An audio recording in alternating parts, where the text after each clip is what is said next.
Okay, good. We're rolling. Hi. Luke. All right? Yes, I'm good. There's always a podcast before a podcast. Right. I feel like this podcast has already happened. Yeah, we did the sort of hour we spent in the cafe beforehand. Yeah. In fact, you said to me on the phone, perhaps we shouldn't speak just in case we miss out on loads of gold. Yeah. And I feel like... I thought we made an agreement we were going to just sit opposite each other and not say anything until this point. But or really try and not get on. Yeah, so that exactly. we save the getting on for the podcast itself. Yes, exactly, which is difficult, to be fair. Yeah, and we were chatting, and I just thought, damn, why is this not being recorded? I reckon people have probably zoned out by now. Yeah, no, I know. I've always thought that our conversations should be recorded. It's taken us about 10 years, but all good. Yeah.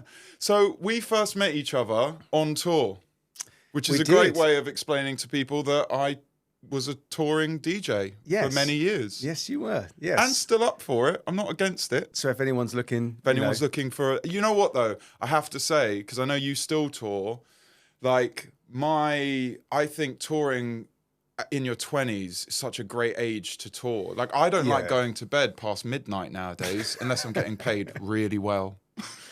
Yeah, I don't. It's a young man's game, yeah. It's quite like... Would you say it's quite a grubby lifestyle? It's quite dirty. Can be. Yeah. Not you, Mr. Hygiene. Well, you smell great, by the way. You've always smelt great. Well, that's a nice compliment. Thank you very much. Yeah, it's true. Yeah. I even asked you what your cologne was. You did, yeah. But you didn't. It's secret. It's like a custom. Yeah. No. Because but you also don't want other men smelling like you do. Because then you're less special. Yeah. But touring wise, no, I think it's it is a young man's game a bit, and it depends what touring you're doing as well, and if it's a bit more budgety stuff, then it's going to be showers at the venue. Because when you're in your 20s, it's fine being packed into a little van, and it's just all part of it. Yeah. But like the older you get, and also you don't have as much natural energy. Yes. Yeah. Do you know what I mean? I think also as you get older, you got home comforts that you care more about and you miss, and you want all that type of thing. So so I'd say it is a bit more of a young man's game. You explained to me once about how labels sign artists really young. You know, because, and I think you said because they're malleable. They're more malleable. Yes, absolutely. Because you're right. I'm at the age now where I just want to get back home. I shall not be moved. I just want to get back home. Really. Do you know what I mean? Yeah. So when we were touring together, the age that I was, it was just so perfect. Do you know what I mean? And now, obviously now I'm sober. I think touring clean and sober would be a different.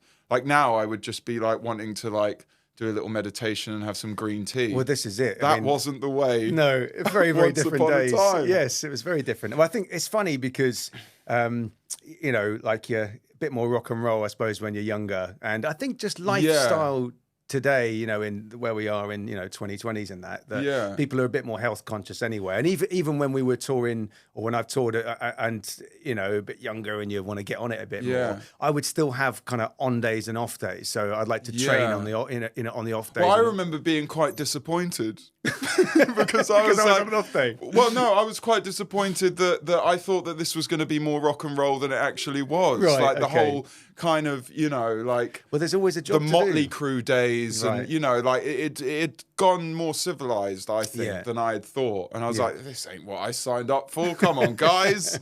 Why am I the worst one here? For someone who I like so much, I don't actually remember the very first time that we met. And that's unusual. I can't remember the first time I laid eyes on you, which begs the question, is it real love? Yeah, well, this is exactly it. Love at first sight. It was probably in a rehearsal room somewhere, I would say. Yes, Terminal maybe. Yeah, probably something like that. Yeah. And it was really interesting for me because... Do you remember the first time you laid eyes on me? Well, how can I forget? It's written in my diary as a you also highlighted said page. once that you said, and this does sound really romantic, you said that there was a time, I think, where we were walking on a beach in Australia and you noticed something about me that I was able to laugh at something. Yes. Or there was a moment where you were like, oh, okay, I like this cat. So and since then we just never looked back. Yeah, exactly. Everlasting love. No, it was interesting because when we met, am I allowed to talk about who we were with on that stuff? Yeah, of course. So, absolutely. It was obviously the Professor Green days, and so we toured with Professor Green. Basically. Do you say Do you say worked with or worked for? Because with sounds better. Well, it's interesting, isn't it? Yeah, both. with sounds better, but it is. I think with, actually that's a very salient point because But that's where we met. Yeah, but you should never. But on that, you should never forget that you're working for someone, and I think that's a really important. And just quickly, I remember, because I was pretty damn deluded during these days. I was drinking a lot and doing a lot of drugs. And I remember being knee deep in the ocean, I think Australia, in whatever ocean was by Australia.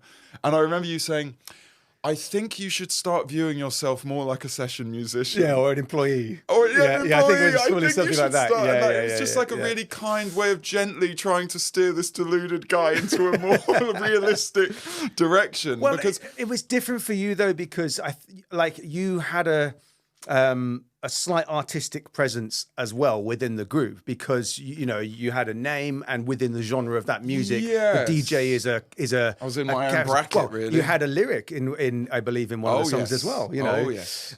So there was that sort of slight blurring of lines for you, coupled with my gigantic ego, and boom. Yeah, absolutely. Equals delusion. Exactly. Yeah, and habits as well. Like and habits. Chuck it all absolutely. on the fire. And no, but you really just on a human level, really, in that moment, I remember just let me just try and reframe this kid's thinking a little bit, just slightly. It'll probably be to his benefit. I think what was interesting with you and I, and obviously we've remained friends for many, many years. Yeah. Until today, so I've come here to call it all off. Right. Got you. No, was because. When we first met, I remember thinking, well, this is an interesting group of people. Obviously, it's yes. like you've got the artists from Hackney and the kind of entourage that would come with that. You've got a whole host of different musicians and singers and stuff. And, it's a remarkable scenario in itself. Yeah, it was. It's bound to attract all sorts of different people from all walks of life, I guess, but that all love music. Yeah, absolutely. And it was a real misfit of people. And I always describe that era of my musical life as like Dirty Dozen era. You know what I mean? It was a real misfits group of people, and it was messy in places and brilliant in others, and everything in between. It was a really cool time. And not everyone's going to get along always. And you have to a certain extent to do the job. But like, let's face it, you're not going to call every single person, to hope they're going to have a happy day. But like you and I, for example, have remained really good friends. And what's interesting is that I remember when I first met you, I was thinking, can I use foul language? Yeah, go for it. I was thinking, fuck me, I'm not going to get on with this guy. Like, this is going to be I remember thinking that just because, like, why? That's really interesting. Well, I suppose we've got enough good stuff in the bank to get over whatever it is you're going to decide to say. Yeah, Trust exactly. me. No, I don't think any specific reason. I think it was just, maybe just we're really from two different musical worlds. Yes. At that time, you were you were deep in your kind of addiction, I guess you'd call it. Yeah. The blanket term. Yeah, exactly. And so there were, there were times, and we've spoken about it a lot. And at your worst in those times, selfishness just comes hand in hand with it. You said to me once, I like Luke 2 JDs in. Yeah, that's right. Well, that's what I was going to say. And then after that, he's gone. Yeah. So, and I think I've been saying that quite forcefully to you one time, because after spending time and touring together, like I got to know you better. And then it was in Australia, as you say, where we both realized that we saw the humor in what we were doing exactly the same way. And we saw the irony and everything. Because at that time, Green was quite a big artist in the UK. And he was, you could say he was kind of UK's answer to Eminem, all that type of thing. So, and when Read All About It came out, I mean, he had a #1 single. Yeah. So that was probably the #1 tour. Well, I'm thinking about the UK, but it was certainly what was, we went through that, you and I are sort of together, and we saw the humor in that as well. And if you remember, I don't know if you remember, we used to have a silly character thing we talked about called the Godmen. Oh, I do remember that. Is we were just, that we're obviously superior. Yeah, exactly. And the manifestation of that is we're raised. Yeah, upon lit stages, really well. Yeah. And there's way more of you all out there. Yeah. And only a few of us up here. So it's like a silly... What does that tell you? Yeah. But we, we obviously understood the humor of it because, beneath it all, we're all just flesh and blood and none of it really matters that much anyway. But it does to the God men. But it does to the God men.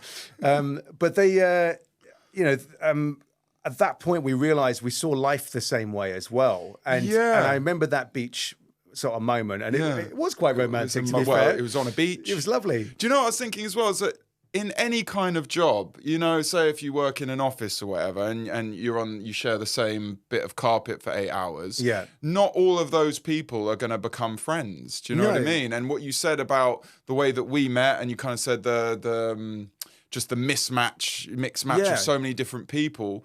What I love about, I guess, the work that we do, or just in general, one walks through their life and you just pick up these little angels as you go along. Yeah. And you're not going to remain friends with everyone. Exactly. But the people that you do like, hold on to them. Yeah, but it's true. And we've held on to each other, baby. Non-stop. But what's interesting is when you're at school, like your thoughts on friendships and stuff is really interesting. When you're at school and you're a young kid or whatever, you have a lot of forced friendships because you are in a a sardine tin together, and you have to turn up on those days, and so you kind of have these friendships. But then as you're an adult and you start thinking, actually, friendships require a bit of maintenance. Oh, definitely. Do you know what I mean? Like, especially as you get older and with responsibility and bills to pay, and we need to work. That you do need to sort of make an effort. Well, that's it. And then and through that, you start to realize who are your genuine friends, because of course, in our musical touring world and all that stuff, everyone's lovely because you can't not be. You know what I mean? Everyone's nice, everyone's cool, everyone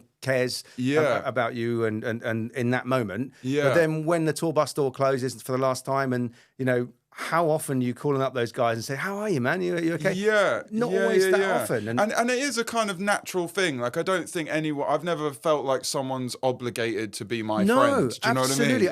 I'm totally okay with that. But I just definitely, when I began in that world, I think I was like a sort of little a puppy dog. But like way before I met you. You were already really experienced and had toured and worked with so many musicians before you got to the Professor Green outfit, right? So do you mean at the very beginning? Yeah, exactly. Yeah, way back. I used to think what was lapdog about you? Did you just want to be friends with everyone? Yeah, exactly. And I thought everyone wanted to be friends. And then just got to meet the cold, hard world, baby. Yeah, and exactly. Not everyone well, then, like I say, it's a bit of a short, sharp shock of realizing that it's it's not like that, and it's totally okay that it's not like that. Well, maybe we all go to school feeling that way. Yeah. That everyone's going to love us and we're going to love everyone. Yeah. And then you just very quickly realize it's not like that. But that makes the people that you do end up having a connection with all the more special. I agree. Do you know what I mean? Totally. And I told you before the podcast I was going to bring this up, but I was at your 40th. Yes. And you gave a beautiful speech, and you mentioned about, you kind of had a metaphor of friendship being like radiators. Yeah, radiators or drains. Or drains. I forgot that bit. Yeah. So can you expand on this? Well, basically, you want. It was beautiful. Yeah, you want radiators, not drains. You want people who radiate good energy to you and lift you up, and not people who drain any energy from you. Because life is short. Absolutely. I've had people in my life that were drains and didn't really realise. Yeah. Until I got close to a radiator and thought, this feels better. Yes, well, that's exactly it. You know? And I think there's a lot of drains. Yes, and they ought to just go and drain each other. Yes. Stop trying to drain radiators. Yeah. Do I keep you warm? At night, you keep me very. This is awful. I don't know what. No, yes, mate. Am I a radiator? I think we radiate each other pretty 100%. Good. Well, I think it's what's funny with yours and my friendship is that.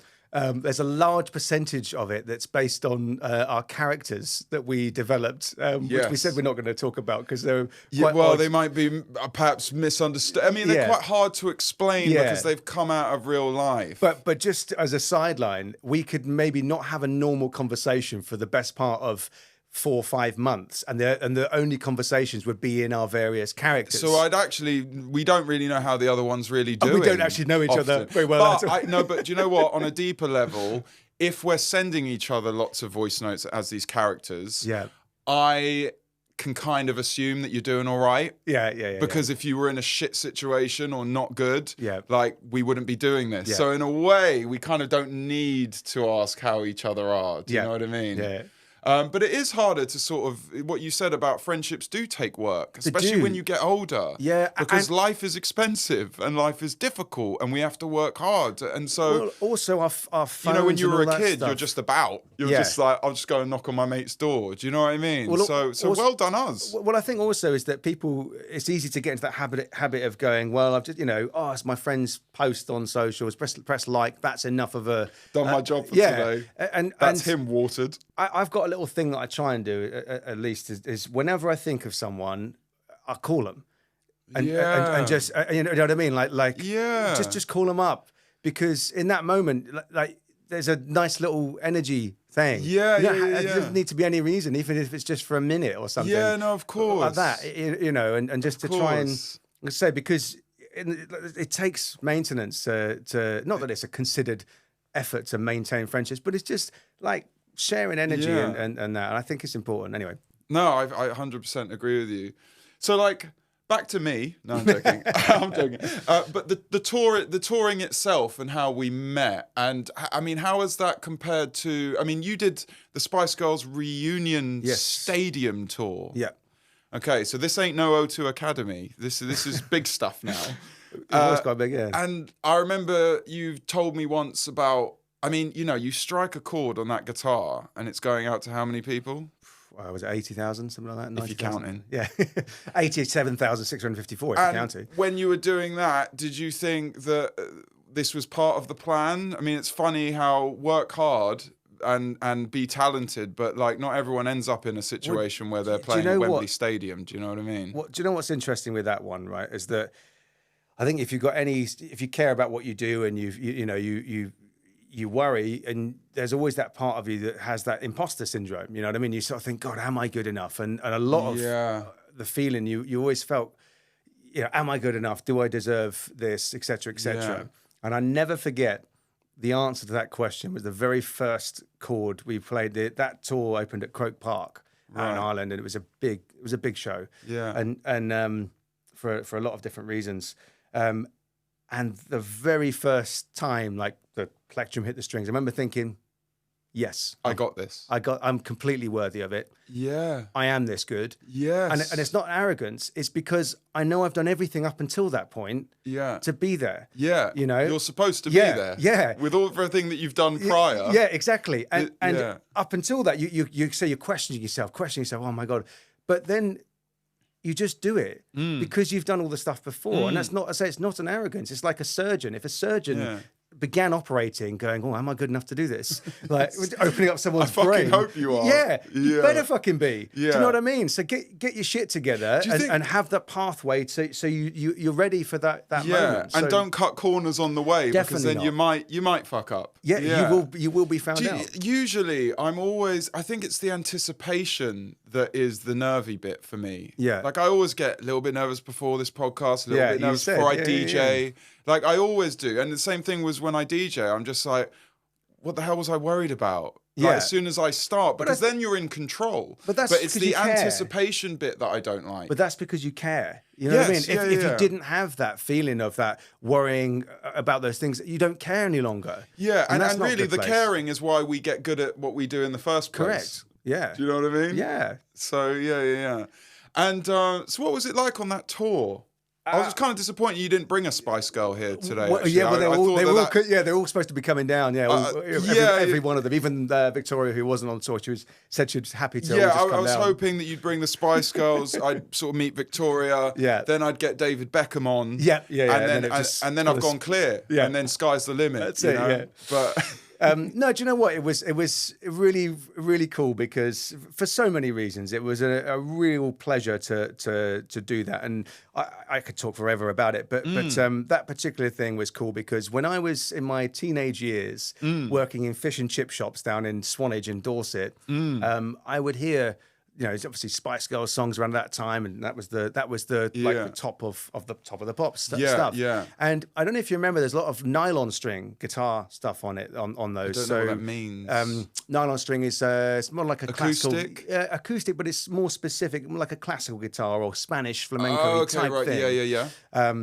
And in Two Become One, because the night is the night. Can I just say, Baby Spice in the Two Become One video, that was when I started to feel things. I don't know, but it was at that ripe old age where you're sort of discovering your own sexuality. I was like, wow, that Baby Spice. Baby was my favorite from a kind of physical point of view. You know what? And it's just Louis thinking, where do I go with that? I was going to say, where can I? How much can I say? But what was exactly that? What was really cool was it was the same for me because we're the same age. Or So were you a bit starstruck slightly? Do you get starstruck? I think not. I get starstruck by maybe people not in music. I think so, more like actors or sportsmen. I get or like boxers or something like that. More starstruck. But what was really nice was that little Louis playing in my pubs and clubs when I was 12, 13 in Swanage and listening to these pop records. And I always thought I wanted to be that nylon string guy doing those little Spanishy flamenco things. Even though I played like a lot of electric stuff, that really communicated to me those little bits. It was like this guy. He was. In my mind, I built up this character of the sort of slightly flamenco-ish, it's like, you know what I mean? Like there's a character to it. And it dawned on me, I was like, fuck, I'm that guy now. Like I'm literally that same, I'm the one that I imagined I would be. Yes. And that was whilst on stage. Yeah. And that was a really nice moment. And it's funny because I still work with Mel C, on her solo stuff from time to time. At the moment, she's doing like a duo thing, but every now and then we did like her birthday earlier this year and stuff. And it's really funny. I smile at myself because whenever we play any of those Spice Girls songs where it is that there's a bit of that kind of guitar in it. I don't know. In your mind, you take on a character and you just sort of do this thing. But the first time we were in the rehearsal room and when the girls walked in, they're all amazing individually, of course, but together, there's just this energy when you see them together for what they are, what they represent, who they are. I couldn't stop but smile. And bless her, Emma, Baby Spice, turned around to me in rehearsal. She said, "You don't stop smiling, do you?" And I said, "I can't help it." I said, "It's so cool. It's really amazing." And she goes, "Well, you're Baby Boy Spice because you're like me. I can't stop smiling either." And so so she called me Baby Boy Spice. And I think, it was really, and she was just so sweet. And between you and me, when I was the same age, she was like the one I always used to fancy her as well. So it was lovely to do you think you've got to be quite tough to survive being a famous person? Because that's a good question. I was thinking that and unplanned. By the way, that one wasn't scripted. Is that an AI That's one? Straight off the top. But you see fame ruin people, or it damages them in some ways. Obviously, there's the very on the surface kind of. A lot of them do end up having drug problems, and or they go off the rails in some way. And it just feels like without knowing any of them personally, that they've kind of sort of all had their tough moments, and sort of. They seem like still quite well-rounded. They've survived any negative side effects to the fame thing. Do you know what I mean? Do you mean the girls specific or people in general? Yeah, but then also, so in a more general sense, I feel like the reason why now in interviews Kanye West and Justin Bieber talk about God a lot is because I think every person reaches a point where they're given the world and they meet all the material stuff that they could ever want, and that as humans it's not quite enough. It doesn't do quite what we think it's going to do. And that's kind of, I have my own version of that. Like I constantly end up sort of thinking, when I get to that place, or when I get that job or that amount of money or something like that, and then the crosshairs always move. And so I just kind of think that artists, when they get to a certain level of fame, have to find some kind of spirituality. Otherwise, they go a bit nuts. Yeah. Yes. Yeah. And I guess you've seen that a lot. It's hard, isn't it? I mean, how do you keep grounded in that world and fame and the concept of fame, and especially in today's world where there's cameras everywhere and people want a lot from you, they expect a lot from you as an artist. I mean, it's not an easy game, and it's very easy if you're not in the industry and you look at it from the outside and you can moan about someone. He didn't give me this autograph because there's this. Well, honestly, when you see it from the inside, and maybe that person's, they're in the middle of a tour, they've had a month's worth of also getting up to do radio promo, flying in and out to do a quick corporate here and there, and they've literally arrived at 3 a.m, and they might not in that moment want to they don't feel great in themselves. They don't want to do that signing thing. Do you know what I mean? I also think being famous is probably more fun for a younger person. And when you get older, it might be a bit annoying. I think, or kind of, because I think that, because I had quite a famous mum growing up. So for many years, I thought that being famous was a really good idea. But like, the older I get, the more I quite like my privacy, and I can't, like going to just like get a loaf of bread from Sainsbury's and being stopped and stuff might be like, actually, this fame thing's been fun, but today I'd quite like to just put a different face on, because to be honest, you know what, it's interesting, isn't it? And the amount of times, you know what it's like if you're getting stopped in the street. Absolutely. It's so annoying, Louis. No, but when you see, stars dressed down in airports and stuff like that, to get unnoticed and everything, and you go, wow, it's just, imagine having to make that effort to not be noticed. It can be really irritating. You're sort of being treated like you're more than human. Totally. So you kind of might probably have to make an effort to hang on to your own humanness. Do you know what I mean? Yeah. And that's why the real relationships are really important. Well, do you know what I mean? I think each artist would do it in different ways. You know what I mean? They'll find their own way to get away from that, and to feel normal.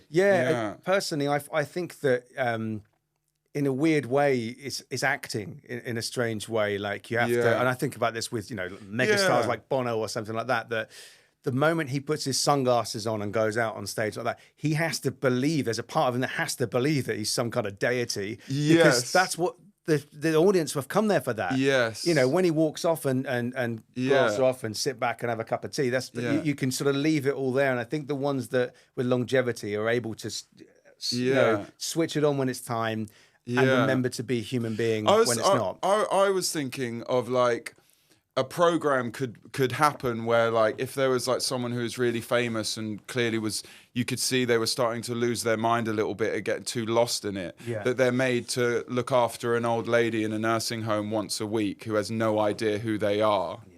Would be a really healing thing for that person. Do you see what I mean? Yeah. Like, but I think anything is perspective, isn't it? And realizing what is important in this life.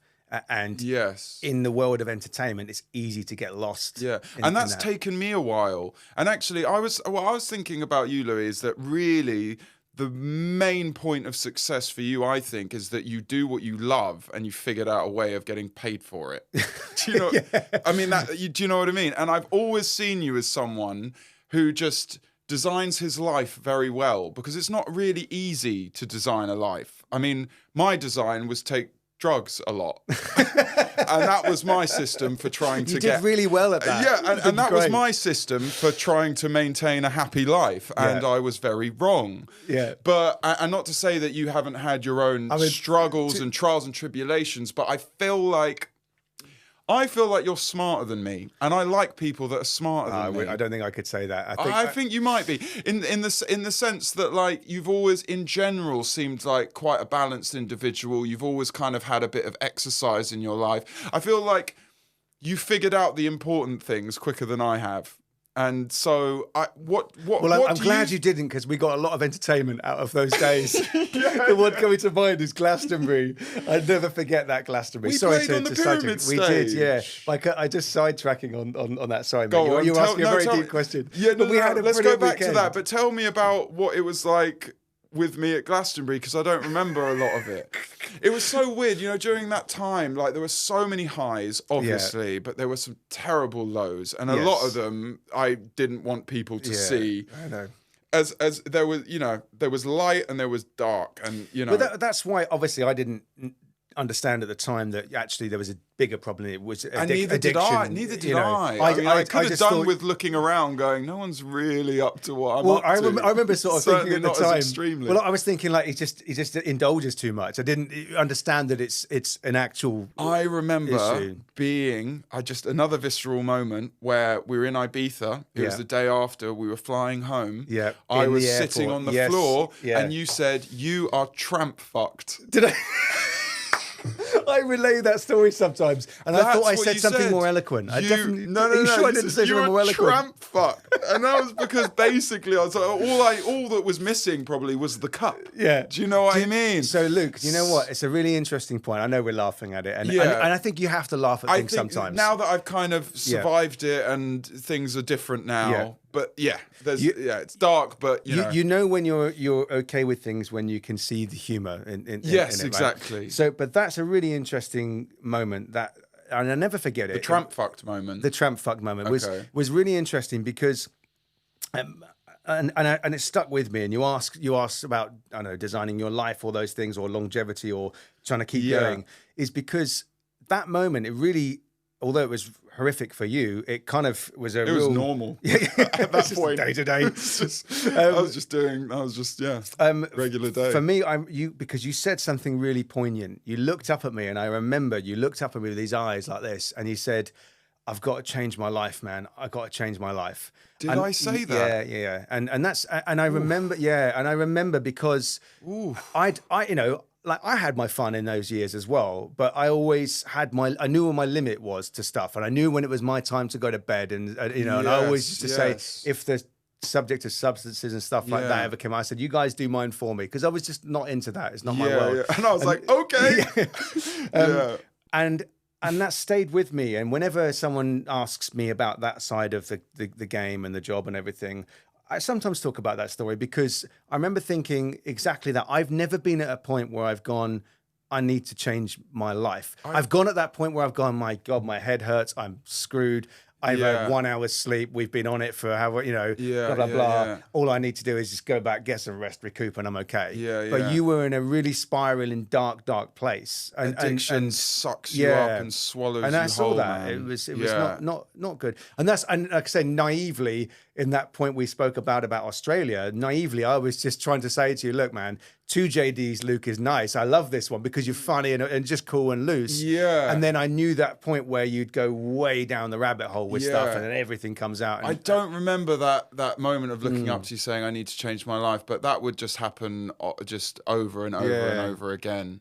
Just weird that, there were some amazing times though. Isn't it funny that I didn't remember saying you're tramped fucked, and you don't remember saying you need to change your life. Maybe something in that. Yeah, but like we did have some amazing times, Incredible, man. I mean, I was aware whilst it was going on that it was I had just about enough awareness to know that this was a very privileged situation to be in. Massively, man. And that I kind of... they say that sort of success is luck meets preparation. Right. And I don't know if I think, it's kind of like you have to have the skills for the job, and I had to do my sort of 10,000 hours of being in my bedroom for 5-6 hours a day, practicing scratching and DJing. I was going to say you were, but you are ridiculous. I mean, thank you. It used to be one of my highlights, mate. I never forget this. It used to be one of my big highlights of watching your set before we played, because a lot of the time we'd never have a support. You would be the support. Yes, and I used to stand on the side of stage. I had my own dressing room on one tour. Yeah, I loved that. I remember but I was sat there and no one ever came in, so I had to go. Guys, I got my own. It's got my name on the door and everything. All right, mate, you just stay in Come there. In. So it's actually really like the idea of this, but not in reality.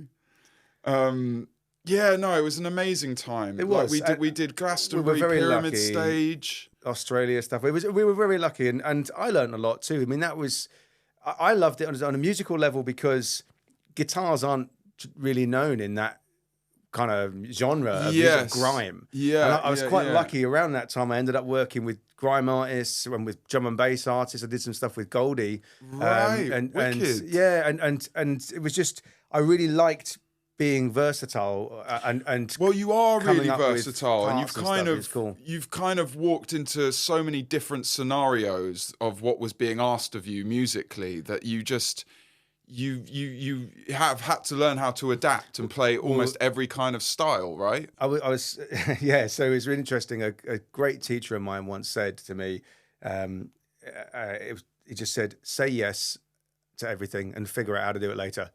No, absolutely. You know what I mean? Because it's amazing what you do under pressure. Say yes. Yeah, and in that time, you've got at least you got one night where you can sleep, and instead of sleeping, learn how to play the mandolin or something enough to get through it. You know what I mean? It's and I I like that sort of bit of risk taking and you know. And how do you handle things going wrong on stage? Do you find that like, have you over time kind of learnt to just kind of, you just have to crack on, don't you? Yeah, you know what? I mean, I think you're not going to just stand there and dwell on the situation. Well, that's it. Honestly, if you know, when we know enough amazingly experienced people between us, but I think that's what people pay for with experience is that we can all be great when stuff's going well. It's what you do when stuff is going wrong. That's the difference, isn't it? And do you sit and shout and scream at everybody, or do you look for blame, or I mean, ultimately just need to get the job done and make a quick decision as to what's the quickest route to getting this through this little bit. And never forget that we're not saving lives. We're not, you know, it's just music. It's okay. Yeah. Like, do you know, but having said that, I remember we had an MD once and he said that to us before the gig. And he'd be like, just remember, we're not saving lives. And I just kind of thought, that's not a very good pep talk. I mean, I know, you know, it's just, like, if you fuck up, don't worry about it, mate. No one's going to die over it. Do you know what I mean? Yeah. And so how do you, how has it worked in terms of, you know, you've worked with sort of Ellie Golding, Lulu, Spice Girls, Professor Green, not necessarily in that order, but is it just sort of word of mouth? Is it just from doing one tour and doing what you do, and then it's just been like an organic thing over time? Just knowing people, really. And is it quite a small world, like the sort of session musician type? There is a circuit, isn't there? And people kind of give each other work a little bit. Yeah, it's a bit like, of I that. know this guy. And... I think you know what, all I can ever say on that is just turn up and be good and be nice and you know, for want of a better term, don't be a prick. You know what I mean? Because like the gig is this long and all the traveling is, you know, this long. So it's good to be nice, isn't it? Yeah, man. And I think it's just in life, you don't need to gain anything by doing that, but just there's enough shit going on in the world. Just be cool. You know what I mean? Yeah. That's it, really. But in answer to your question,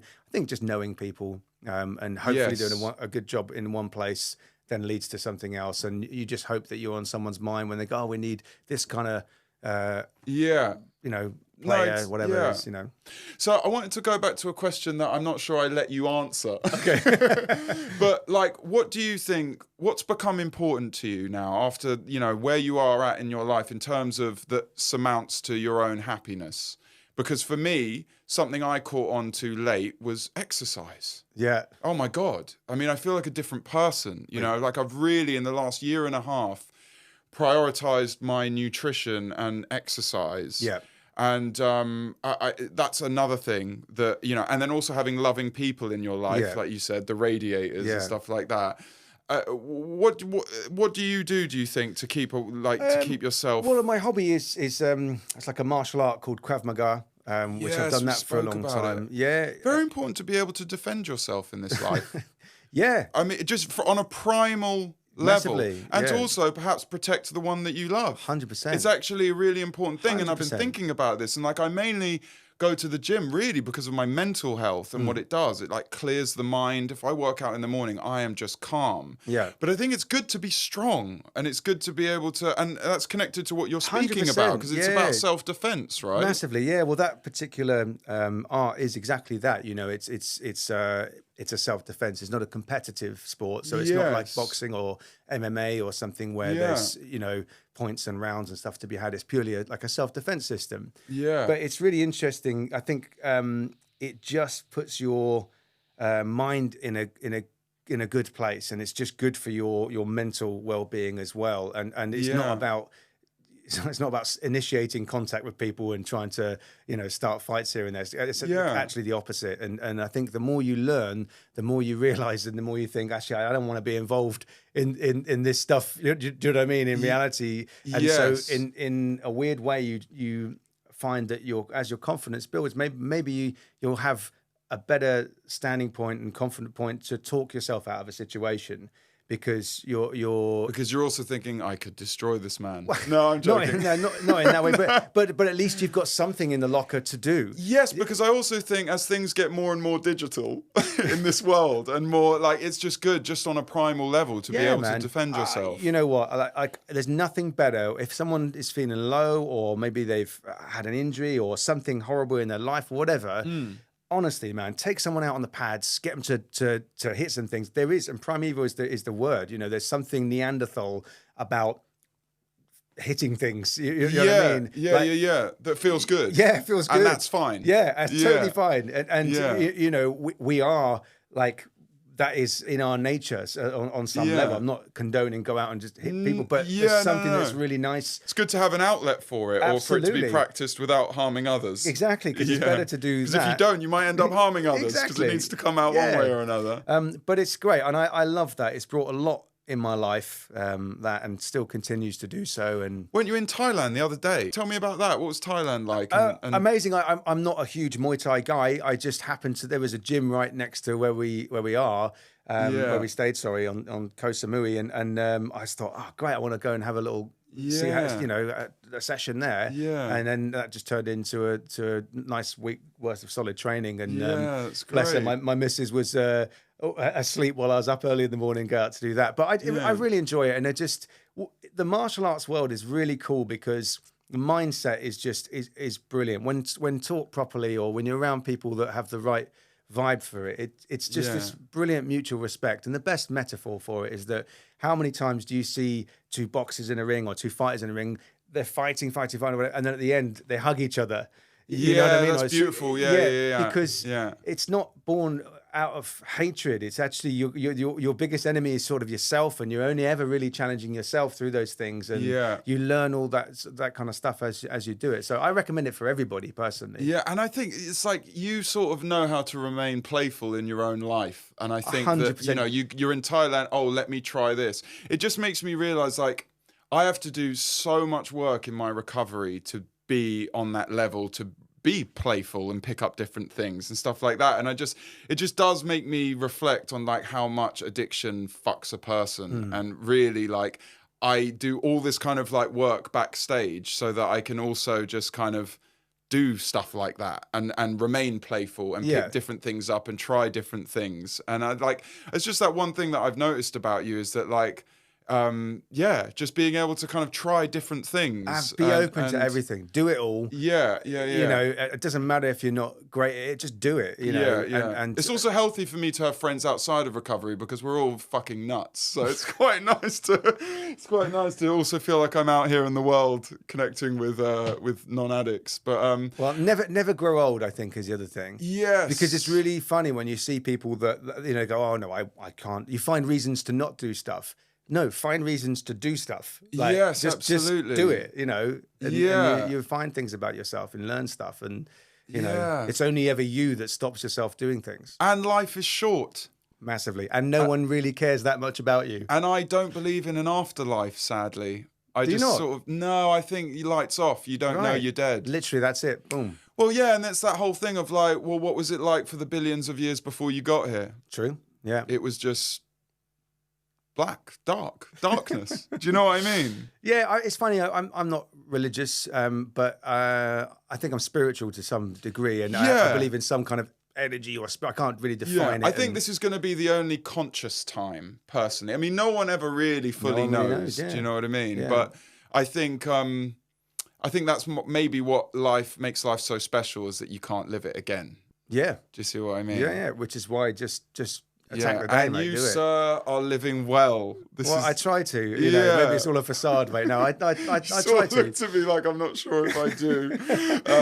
I'm sitting there thinking, I know loads of things. This guy, I can tell you not. This guy only knew. Yeah, I'm sitting there thinking, Bill's this, but no, mate. I think just, you know, happiness is really important, and you're the engineer of your happiness. That's really, really true, and no one really cares that much about your existence as you think they do. You know? But we all are responsible for our own happiness, as much as I'd like it to be someone else's job or responsibility. And that I think I was perhaps a little late figuring out, but like, yeah, man, it's so good to see you, Louis. Like, I'm so glad that we got this. I think we're actually almost out of time. Okay. This one's gone really quick. Yeah, we've got too much to talk about. We need a part 2. I know, we definitely do. But Louis, thanks so much for joining me, man. Pleasure. You're one of my favourite people. Likewise. And this has been a pleasure. Nice one, mate. Cheers.